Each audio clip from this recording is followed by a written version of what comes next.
नमस्कार, स्वागत है आप सभी का आज की खास कार्यक्रम खास मुलाकात में। बंधुओं, यह कार्यक्रम विश्वकर्मा टुडे न्यूज़ चैनल पर प्रत्येक बुधवार रात्रि 9 बजे प्रसारित होता है। इस कार्यक्रम का मुख्य उद्देश्य समय-समय पर समाज के प्रतिष्ठित व्यक्तियों के विचार आप तक पहुंचाना है। आज के इस विशेष कार्यक्रम में हम देखेंगे पूर्व प्रसारित कुछ प्रतिष्ठित व्यक्तियों की झलकियाँ। डॉक्टर साहब, किस तरह का स्पेशल ट्रीटमेंट अपन करते हैं, उसके बारे में थोड़ा-सा हमारे दर्शकों को बताएँ और साथ में क्या सावधानियाँ रखनी चाहिए, वो भी आप थोड़ा-सा शेयर करेंगे तो ठीक रहेगा। मेरा जो मेन फ़ील्ड है वो स्पोर्ट्स इंजरी का है, जिसमें नी और शोल्डर सर्जरी मैं करता हूँ। जी, और जो सावधानियाँ हैं, तो आप जब भी कोई गेम्स वगैरह खेलते हैं तो उसमें कुछ उसके गेम्स के रूल्स होते हैं और साथ में जो सेफ्टी के नियम होते हैं, जिससे आपको इंजरी ना हो, वो आपको ध्यान रखना चाहिए। साथ में आपको जो एक्सरसाइज़ेज़ हैं वो रेगुलर करनी चाहिए, जिससे आपकी जो बोन है, मसल की है, जो हेल्थ है वो बनी रहे। अब बात आती है कि कौन-कौन सी सर्जरी आप करते हैं, तो जो घुटने और कंधे के जो लिगामेंट्स हैं, उनका दूरबीन से सर्जरी। दूरबीन से सर्जरी का मतलब आपको छोटे से चीरे से उसके अंदर में जैसे लिगामेंट का बनाना है, या कार्टिलेज का सर्जरी है, या मेनिस्कस की सर्जरी है, जिसमें बहुत ज़्यादा कोई ब्लीडिंग नहीं होती। नेक्स्ट डे आप रिकवरी कर सकते हो, जल्दी से जल्दी आप खेल सकते हो। तो ये जो इंजरी होती है वो स्पोर्ट्स पर्सन में काफ़ी कॉमन होती है। दूसरी जो बात आती है वो है घुटनों में घिसावट या ऑस्टियोआर्थराइटिस, जो घुटने उम्र के साथ में घिस जाते हैं। तो उसमें जो हम सर्जरी करते हैं वो जॉइंट रिप्लेसमेंट करते हैं। तो शुरू में तो हम लोग यही सलाह देते हैं कि आप अपनी जो मसल्स को स्ट्रॉन्ग रखिए, एक्सरसाइज करिए, जिससे ये प्रॉब्लम आगे बढ़े ही नहीं। अगर आप एक्सरसाइज करेंगे, नियमित रूप से दवाई लेंगे, तो आपके घुटने खराब होंगे नहीं। लेकिन अगर किसी कारणवश घुटने खराब हो गए, तो जो जोड़ परिवर्तन या जिसको जॉइंट रिप्लेसमेंट कहते हैं, वो भी मैं करता हूँ। और जोड़ रिप्लेसमेंट के बाद में जो आपकी रिकवरी है वो काफ़ी फास्ट रहती है। नेक्स्ट डे आप वॉक कर सकते हो। सिमिलरली आपको जैसे मैंने बताया कि लिगामेंट सर्जरी के बाद में भी रिकवरी काफ़ी फास्ट रहती है। तो ये घुटने की, कंधे की जो आर्थ्रोस्कोपी या दूरबीन से जो सर्जरी है वो, और जोड़ परिवर्तन की सर्जरी है वो नॉर्मली हम लोग प्रोवाइड करते हैं। सर, आपने किन-किन अस्पतालों में अभी तक चिकित्सा सेवाएँ दी हैं? मैंने शुरुआती दिनों में जब मैं पढ़ता था तभी एक कोई डायरेक्ट इंटरव्यू से चिकित्सा अधिकारी का सिलेक्शन हो रहा था जी, सेंट्रल गवर्नमेंट में। तो मैंने वो इंटरव्यू दिया और मेरा सिलेक्शन हो गया। वो मैंने एक सेफ्टी के हिसाब से दिया था कि मैं जो है एग्जाम एमडी करने के बाद घर पे बेरोजगार नहीं बैठा रहूं। जी, तो उस संदर्भ में मेरी पोस्टिंग गुजरात में जामनगर रही, पर उसी दौरान मेरा यहाँ भी सिलेक्शन हो गया था राजस्थान में।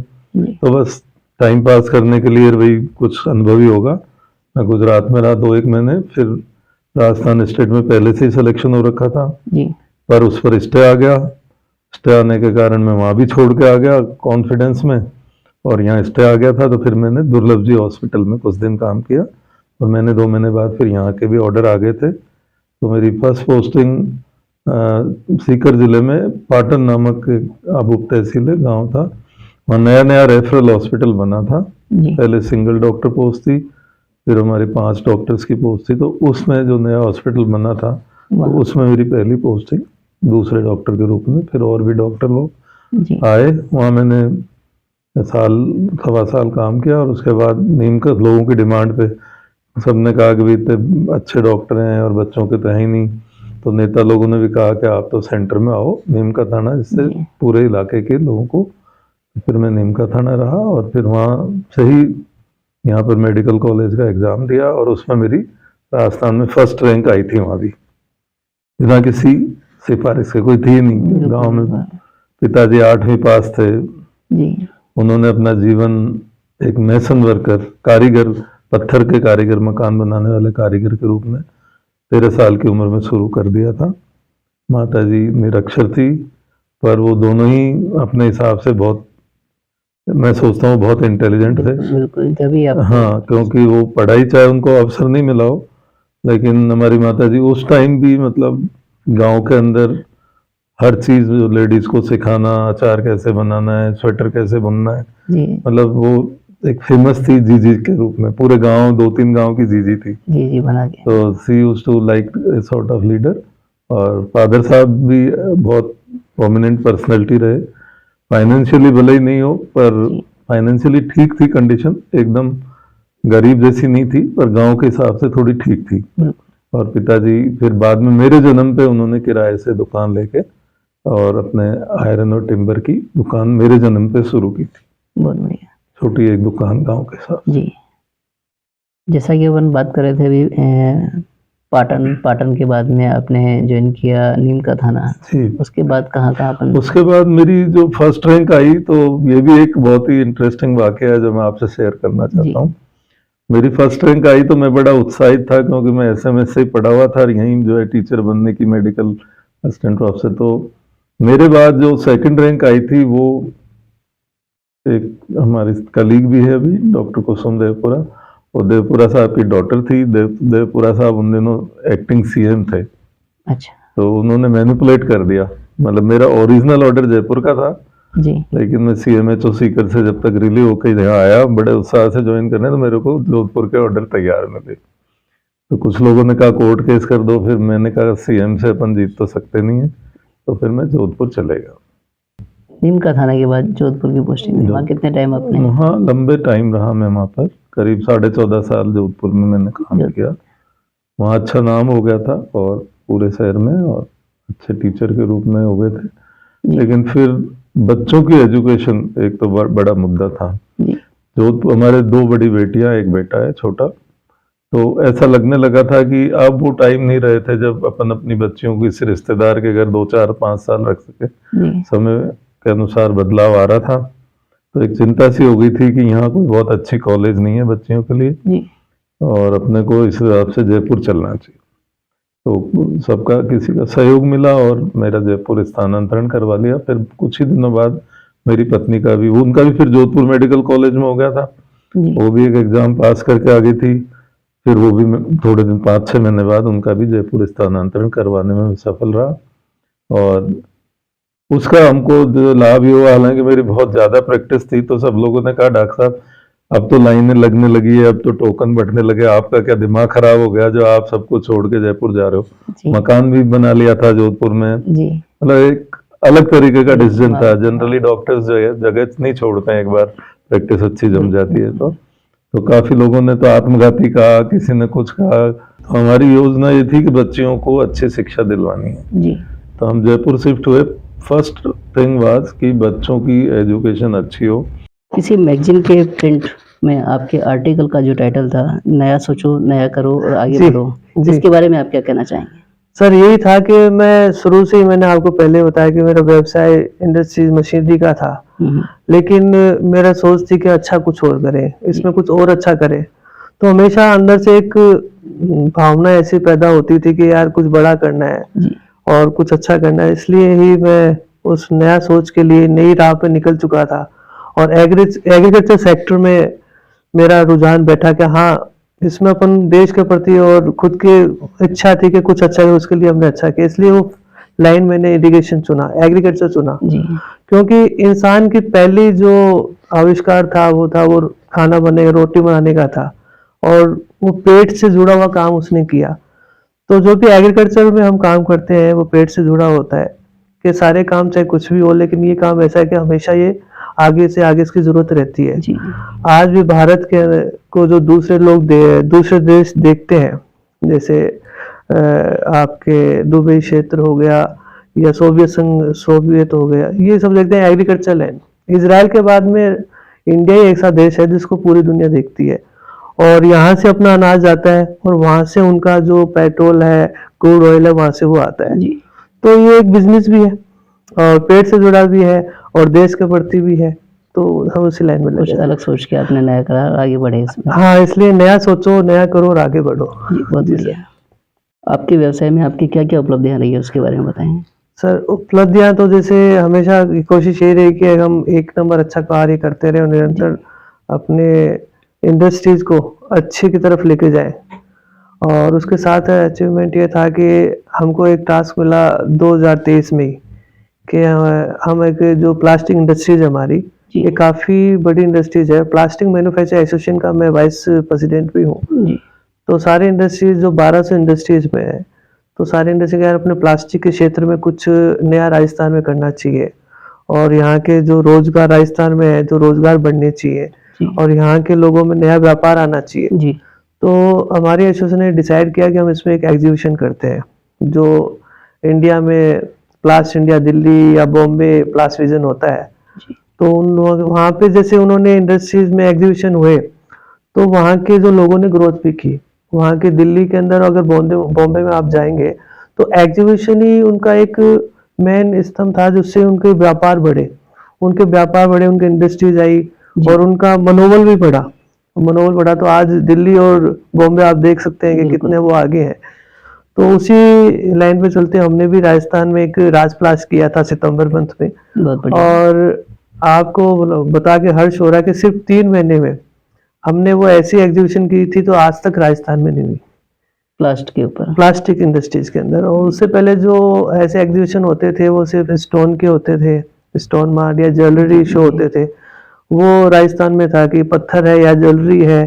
तो लेकिन हमने प्लास्टिक ने ऐसा प्रोग्राम किया था, उसमें 15,000 मतलब 50,000 विजिटर आए थे और 600 एग्जीबिटर, पूरे देश से 600 एग्जीबिटर आए थे। और ये आपको ये सुन के अच्छा लगेगा कि जो हमने 3 महीने में किया अचीवमेंट, तो लोगों ने, पूरे इंडिया ने हमारी तारीफ की कि भाई ऐसा नहीं हो सकता। और 2025 में हम दोबारा भी कर रहे हैं, बहुत बढ़िया। तो एक अचीवमेंट है कि हमने कुछ अच्छा किया।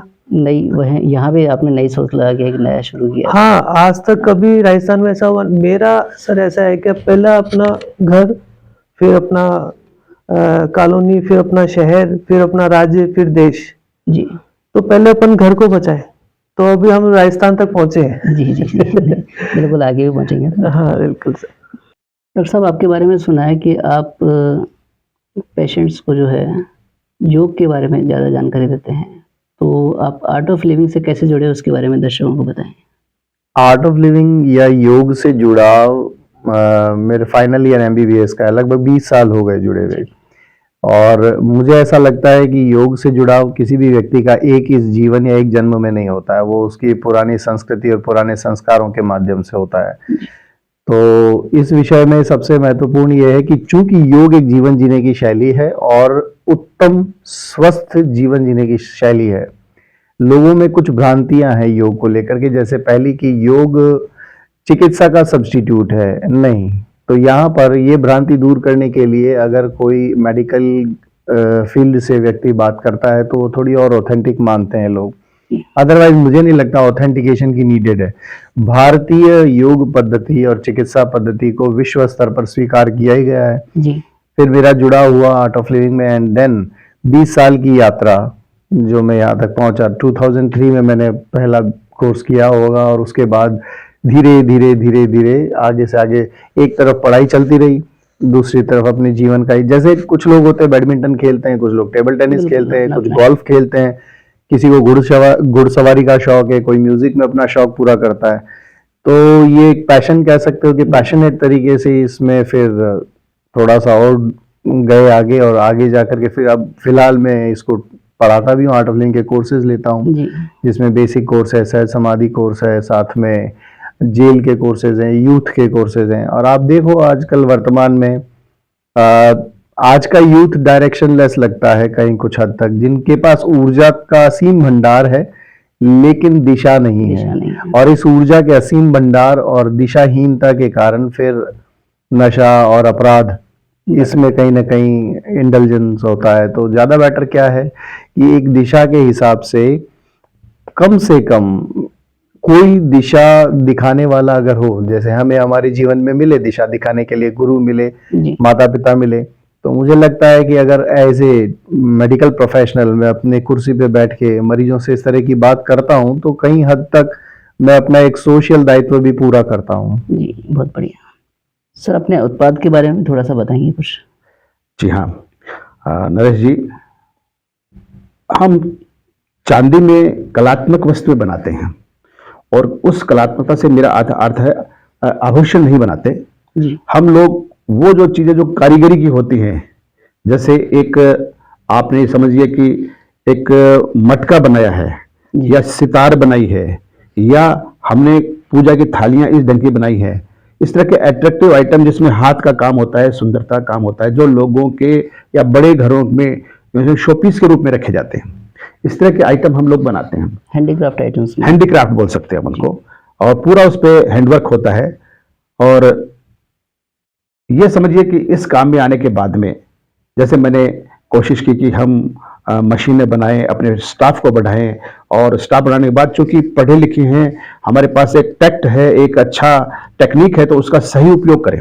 जी उस बात को ध्यान में रखते हुए हमने बहुत सारी चीजें नई बनाई, और आज मैं फख्र से कह सकता हूं कि हमने अपने काम को एक स्तर दिया है, एक लेवल दिया है। जी ऐसा नहीं कि चाहे जैसे हमने किया, और इस बात का विशेष ध्यान रखा है। आज मेरे बेटे भी इस बात का ध्यान रखते हैं, जैसा कि मैं अपने साथियों से भी कहता हूं, मेरे बहुत सारे मित्र जो या मेरे साथी जो मेरे से काम सीख के गए हैं, और मैं अपने परिवार में भी एक बात कहता हूं कि आपको अपने उद्योग में एक महत्वपूर्ण बात रखनी है, जो कि मेरे इस चांदी के काम में तो बहुत जरूरी है।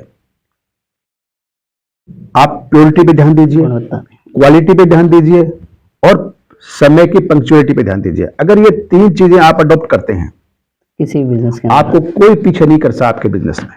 जी बिल्कुल। और सारी सक्सेस का, भले ही मेरी सक्सेस हो, मेरे परिवार की सक्सेस हो, या मेरे बच्चों की सक्सेस हो, यही मूल मंत्र है।